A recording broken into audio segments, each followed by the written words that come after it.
सुदामा जी उतरे नाव से और चलने लगे।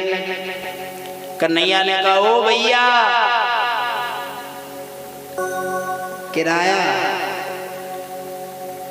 सुदामा जी ने कहा, भैया जय गोपाल की। कन्हैया ने कहा, भैया जय गोपाल की, जय गोपाल की। फिर सुदामा जी चलने लगे। कन्हैया ने कहा, ओ भैया। सुदामा जी ने कहा, क्या है? किराया। सुदामा जी ने कहा, भैया जय गोपाल की। कन्हैया ने कहा, भैया भैया भैया जय गोपाल की। देखते रहे, फिर चलने लगे। कन्हैया ने कहा, फिर कहा, ओ भैया भैया पंडित जी। हाँ भैया किराया। सुदामा जी ने कहा, फिर भैया जय गोपाल की। कन्हैया ने कहा, ओढ़े की बिछा में। अच्छा तुम दियो किराया, चलो ठीक। ना ना ऐसा ना करो महाराज, मम्मी पापा घरे नहीं घुसन दे।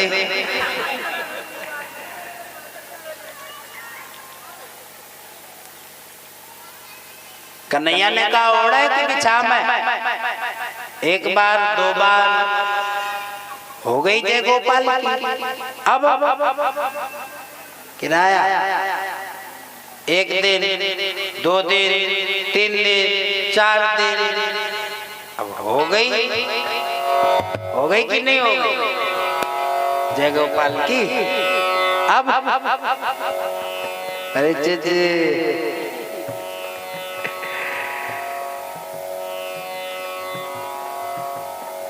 सुदामा जी ने कहा, भैया देखो हमारे पास तो कुछ है नहीं, अब भले ही तुम इधर से हमें उधर पहुंचा दो।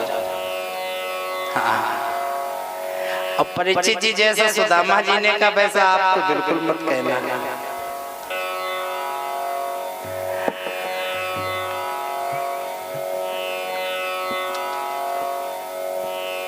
कन्हैया ने कहा, हाँ पंडित जी यही करते रहेंगे, इधर से उधर, उधर से इधर, इधर से उधर, उधर से इधर। तो यही करते रहेंगे तो कमाएंगे क्या? और कमाएंगे नहीं तो परिवार कैसे चलाएंगे? और छोटा मोटा हो तो चला भी ले। यहाँ तो 56 करोड़ का परिवार है। परिवार क्या, पूरा एक देश ही है। तो सुदामा जी ने कहा, देखो भैया हमारे पास तो कुछ है नहीं, अब बताओ। कन्हैया ने कहा, पंडित जी अच्छा एक बात बताओ, तुम्हारा विवाह हो गया? सुदामा जी ने कहा, ये मेरे विवाह के विषय में क्यों मुझसे पूछ रहा है? तो थोड़ा क्रोध दिखाया सुदामा जी ने। मेरा विवाह? हे मल्ला, मेरा विवाह हो गया हो चाहे ना हो गया हो, तुझे क्या मतलब मेरे विवाह से? कन्हैया ने कहा, कोई मतलब नहीं, किराया हमें हमारा किराया दो, जाओ महाराज। अब बात किराए की आ गई तो सुदामा जी ने विचार किया, बता दे क्या हो जाएगा, जान ही तो जाएगा, हो सकता है छोड़ दे। तो सुदामा जी ने कहा, हाँ भैया मेरा विवाह हो गया, परमात्मा की कृपा से मेरी पत्नी है। अच्छा पंडित जी ब्याह ठाए हो? तो पंडित जी एक बात बताओ कि आपकी पत्नी मेरी भाभी हुई? सुदामा जी को क्रोध आया, अरे मेरी पत्नी तेरी भाभी होगी? मैं ब्राह्मण तू मल्ला, मेरी पत्नी तेरी ब्राह्मण भाभी कैसे हो सकती है? कन्हैया ने कहा, बिल्कुल नहीं हो सकती, किराया हमें हमारा किराया दो, लंबी लो महाराज, हमें कौन सा तुमसे भैया भाभी का रिश्ता चलाना। अब सुदामा ने विचार किया कि अब बात किराए की आ गई तो क्या करें? तो परीक्षित जी सुदामा जी ने सोचा, और आप भी होते तो यही सोचते, थोड़े देर के लिए बना दे, वो थोड़ी ना जाएंगे। तो सुदामा जी ने भी सोचा, थोड़ी देर के लिए बना दे भाभी, हो थोड़ी ना जाएगी कि हाँ भैया मेरी पत्नी तेरी भाभी, अब जाऊं कि ऐसे कैसे जाऊं? रुको महाराज, ये जो जय गोपाल की है ना, ये मेरी ओर से मेरी भाभी से कर देना कि हाँ भैया कर देंगे, और कुछ नहीं, अब जाओ। अब क्या करें महाराज, सुदामा जी ने भी सोचा जान बची तो लाखों पर।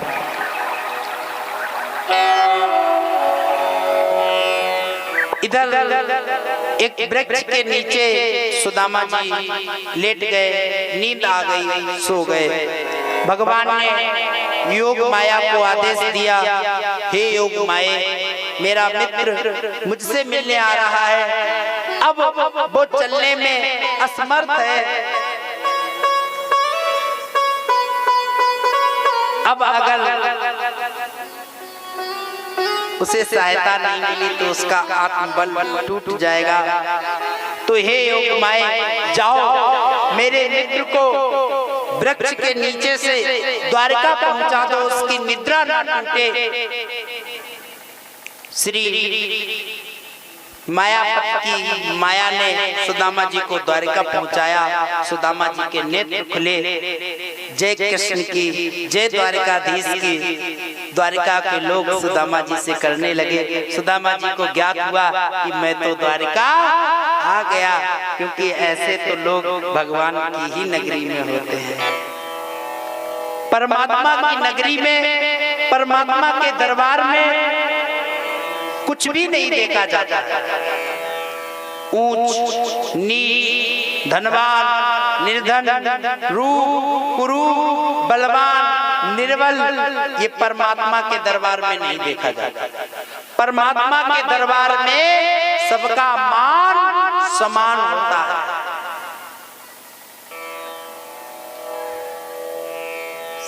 सबकी शान बराबर होती है परमात्मा के दरबार में। और जहां ऐसा है वही परमात्मा का दरबार है, वही संत का आश्रम है।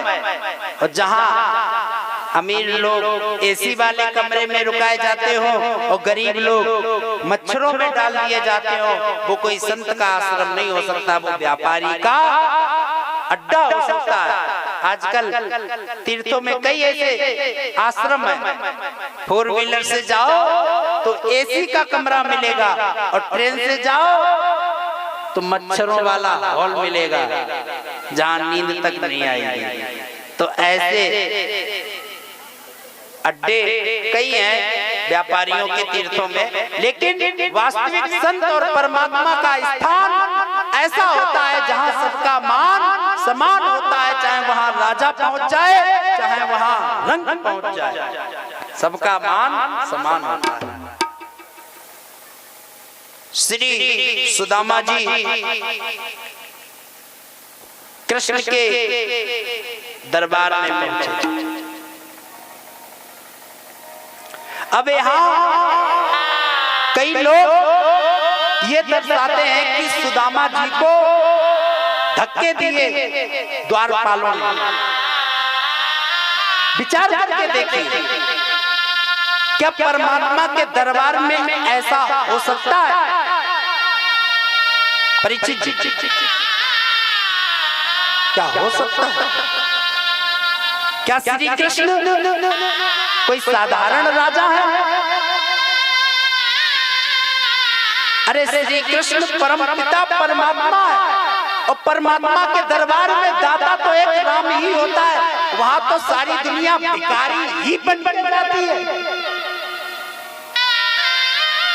और प्रभु का नाम तो दीनानाथ, दीनों के नाथ, दीनानाथ। परमात्मा को तो दीन बंधु कहा जाता है, दीनों के बंधु। परमात्मा को तो दीन दयाल कहा जाता है, दीनों पे दया करने वाले। और जो दीनानाथ है, जो दीनों के नाथ हैं, जो दीनों के बंधु हैं, जो दीनों पर दया करने वाले हैं, क्या उनके दरबार में दीनों को धक्के मारे जाते होंगे? विचार करके देखिए। सुदामा जी के महान व्यक्तित्व में आजकल लोग कलंक लगाते हैं, धब्बा लगाते हैं। सीधी सी एक बात,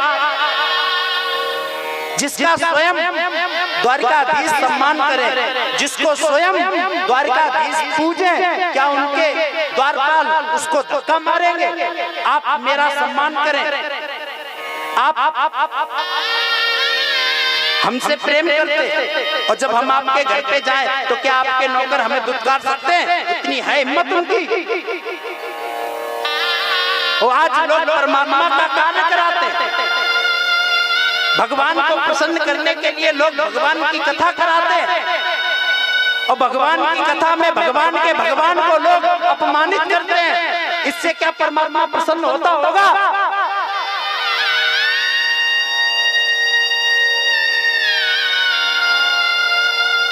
श्री कृष्ण ने जिसके चरण धोए, परमात्मा जिसके चरणों में सर रख के रोए, जिसकी सेवा स्वयं श्री कृष्ण ने की, आज उन्हीं की कथा में उन्हीं के आराध्य को,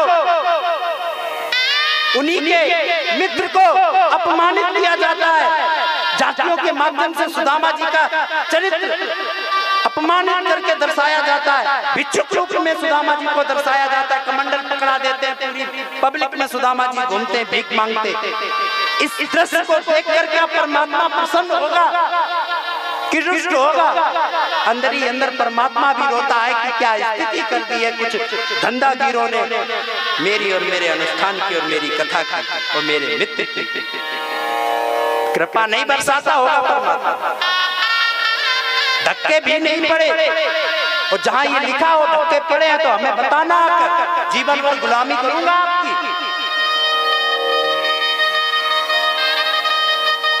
तो ऐसे तमाशों को आप लोग ही रोक सकते हैं। हम लोगों ने तमाशे को बढ़ावा इसलिए दिया है क्योंकि आपने तमाशा पसंद किया है। आप अगर तमाशा पसंद नहीं करते तो हम कभी तमाशा को बढ़ावा नहीं देते।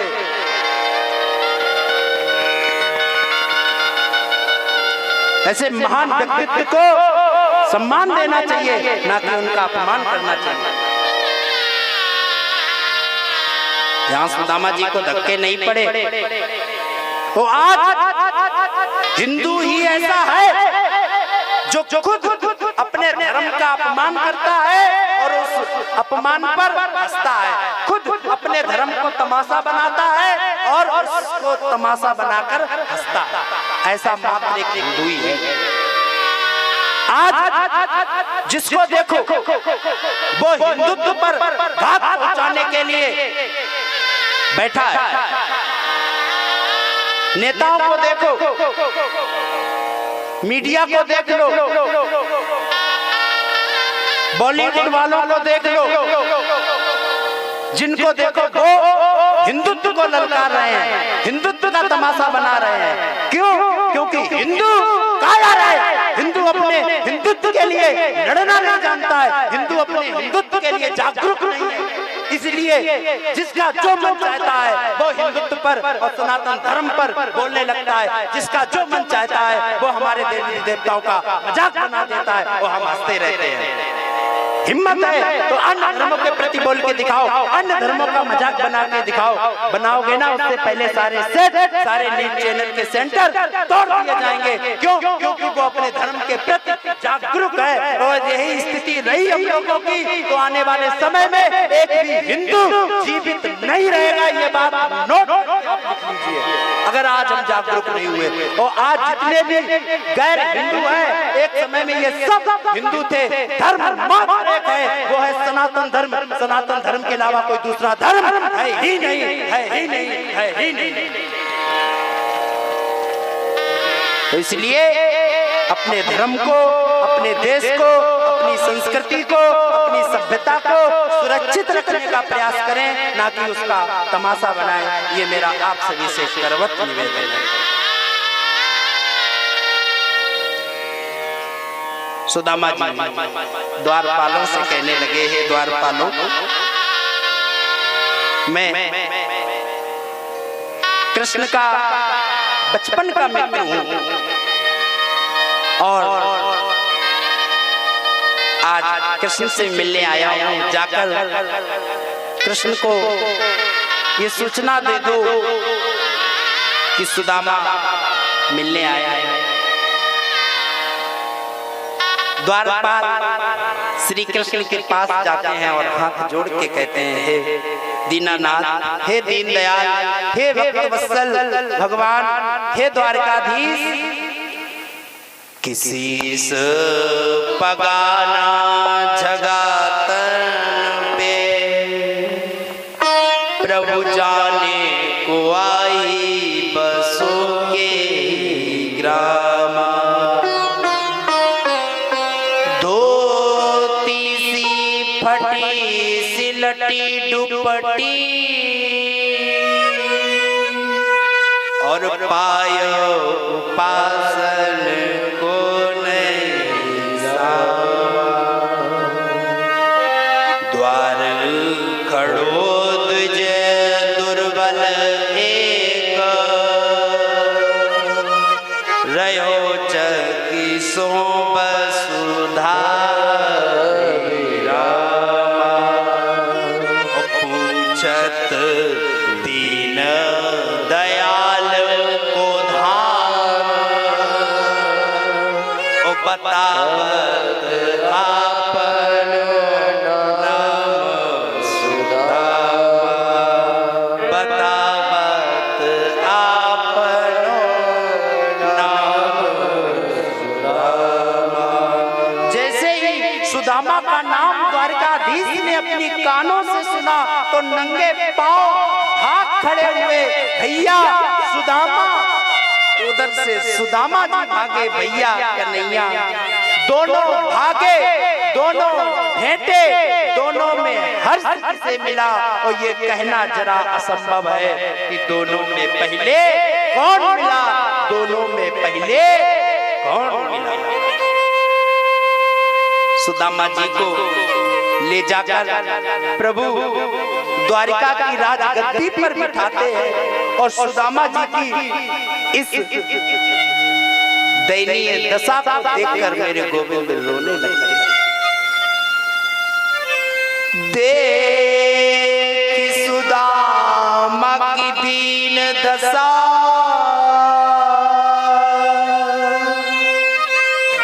करुणा करके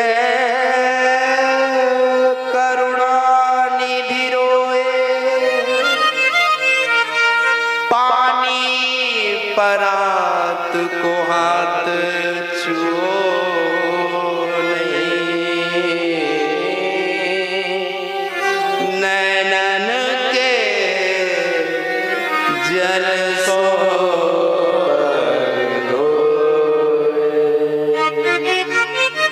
पानी परात को हाथ छुओ नहीं,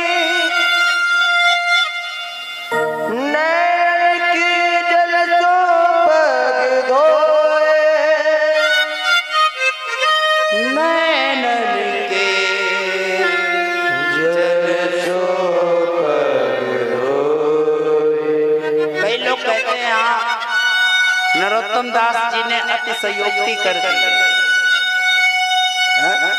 यहाँ कोई अतिशयोक्ति नहीं है, परमात्मा जहाँ होता है वहाँ सब संभव होता है। भगवान रोते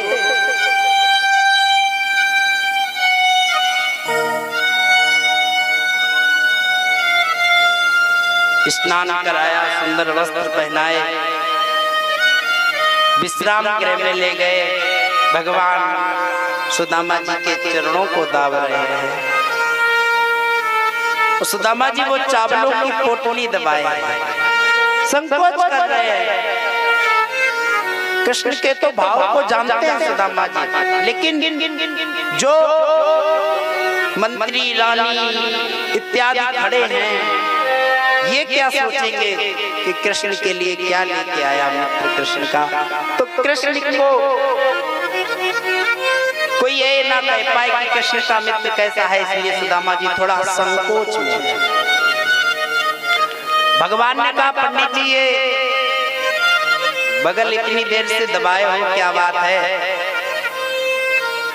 सुदामा जी ने कहा भैया कुछ नहीं, बस ऐसे ही थोड़ा पीड़ा हो रही है। भगवान ने कहा लो पंडित जी पीड़ा आपके हाथ में हो रही है, दवा मैं आपके पैर रहा हूं। अरे हाथ इधर दो ना।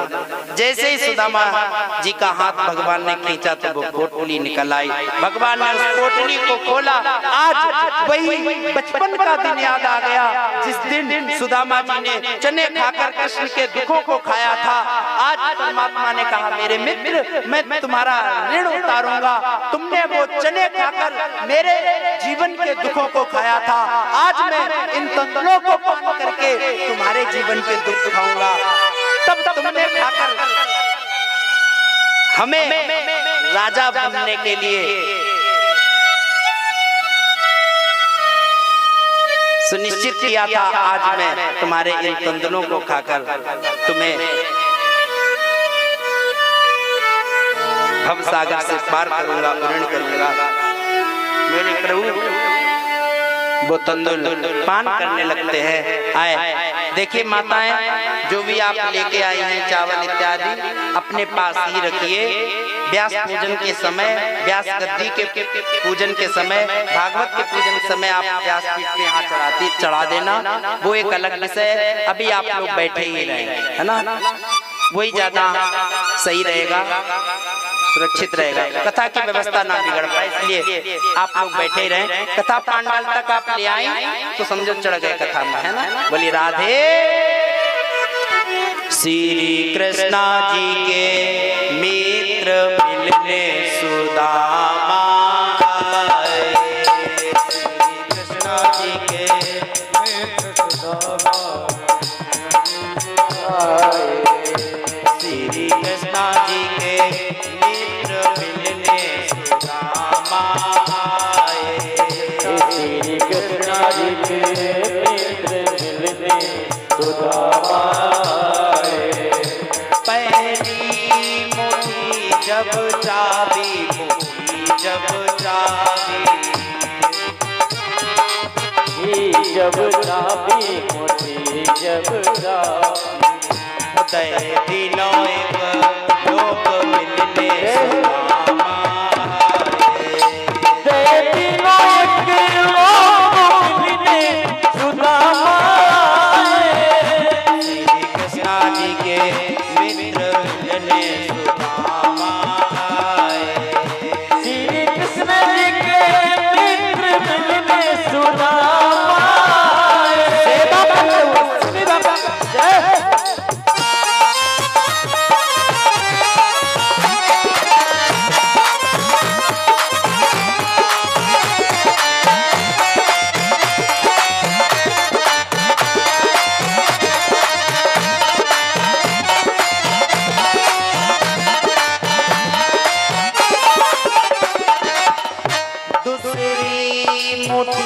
जब चाबी, मुट्ठी जब चाबी, दूसरी मुट्ठी जब चाबी, मुट्ठी जब चाबी, उदय दिने दुई लोक मिलने सुदामा आए, उदय दिने दुई लोक मिलने सुदामा आए, श्री कृष्णा जी के मित्र मिलने सुदामा आए, श्री कृष्ण जी के मित्र मिलने सुदामा आए।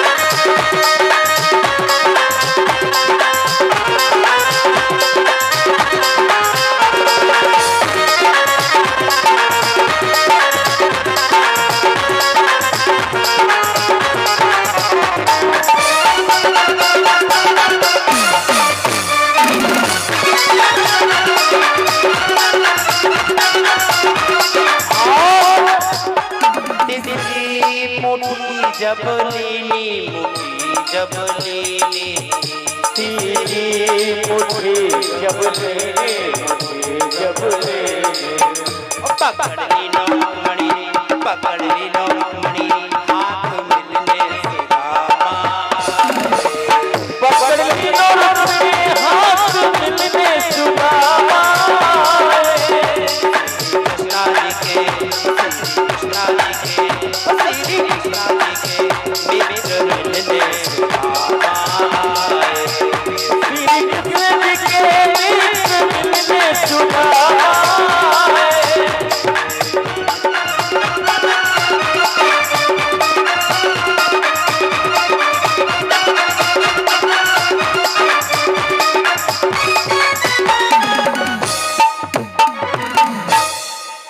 कृष्ण कन्हैया लाल की, बोले भक्त वत्सल भगवान की जय हो। जय जय श्री राधे। सुदामा जी द्वारिका से ससम्मान विदा होते हैं। भगवान श्री कृष्ण सुदामा जी को ससम्मान विदा करते हैं। और जब सुदामा जी सुदामापुरी पहुंचते हैं तो जितना वैभव द्वारिका में देखा उससे दुगना वैभव सुदामा जी अपनी सुदामापुरी में देखते हैं। मैया सुशीला सुदामा जी का स्वागत करती है। सुदामा जी मन ही मन कहते हैं मेरे गोविंद, मुझे तो ये सब कभी नहीं चाहिए था, लेकिन तुमने प्रसाद के रूप में दिया है तो मुझे ग्रहण है, जैसी तेरी इच्छा। लेकिन सुदामा जी का व्यक्तित्व, सुदामा जी का स्वभाव बिल्कुल परिवर्तित नहीं हुआ। जैसे सुदामा जी कुटी में थे वैसे सुदामा जी आज महलों में वास कर रहे हैं। यही महान व्यक्ति की महत्वता होती है कि हर स्थिति में अपने आप को ढाल लेता है। बोली कृष्ण कन्हैया लाल की जय हो। और सुदामापुरी में रह के भगवान का भजन सुदामा जी अनवरत करते हैं। श्री भागवत जी की कथा यही तक मानी जाती है। श्रीमद् भागवत महापुराण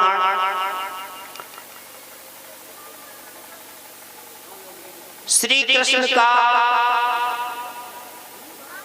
वाङ्मयी रूप है। साक्षात श्री कृष्ण का स्वरूप माना जाता है श्रीमद् भागवत जी का महापुराण। श्रीमद् भागवत जी में 18,000 श्लोक है,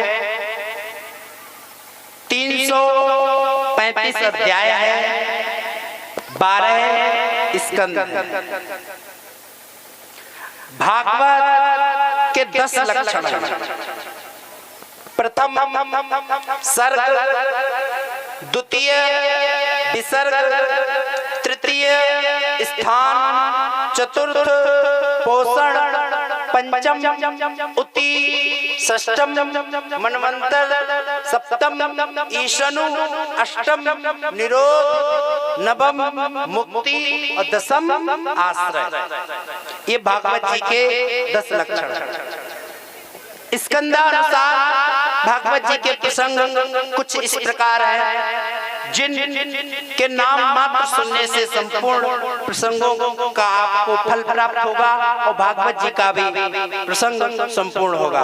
प्रथम स्कंद में सुखदेव जी परीक्षित जी के जन्म की कथा है। कुंती स्तुति, भीष्म स्तुति, राजा परीक्षित की सभा में सुखदेव जी का आगमन इत्यादि का वर्णन प्रथम स्कंद में है। भागवत जी के द्वितीय स्कंद में सद्योमुक्ति, क्रम मुक्ति, ब्रह्मा जी के द्वारा सृष्टि की उत्पत्ति और चतुश्लोकी भागवत की व्याख्या 18,000 श्लोकों में कैसे हुई, इसका वर्णन द्वितीय स्कंद में है। तृतीय स्कंद में विदुर मैत्रेय संवाद, कपिल देवहूति संवाद, हिरण्याक्ष का वध आदि का वर्णन तृतीय स्कंद में। चतुर्थ स्कंद में सती चरित्र, ध्रुव चरित्र, ध्रुव जी के वंश का निरूपण, ये चतुर्थ स्कंद की कथाओं के प्रसंग हैं। पंचम स्कंद में प्रियव्रत चरित्र, अग्निकुल चरित्र, नाभि चरित्र, जड़ भरत की कथा, जड़ भरत, राजा रहुगण का संवाद, खगोल भूगोल का वर्णन और 28 नरकों का वर्णन, ये पंचम स्कंद की कथाओं के प्रसंग। छठवें स्कंद में सर्वप्रथम अजामिल उपाख्यान, गुरु हत्या का परिणाम, मरुद गणों की उत्पत्ति। सप्तवें स्कंद में प्रहलाद चरित्र, नरसिंह देव जी का अवतार। आठवें स्कंद में स्कंद गजेंद्र मोक्ष, समुद्र मंथन, वामन चरित्र और मत्स्य अवतार। यह अष्टम स्कंद की कथाओं के प्रसंग है।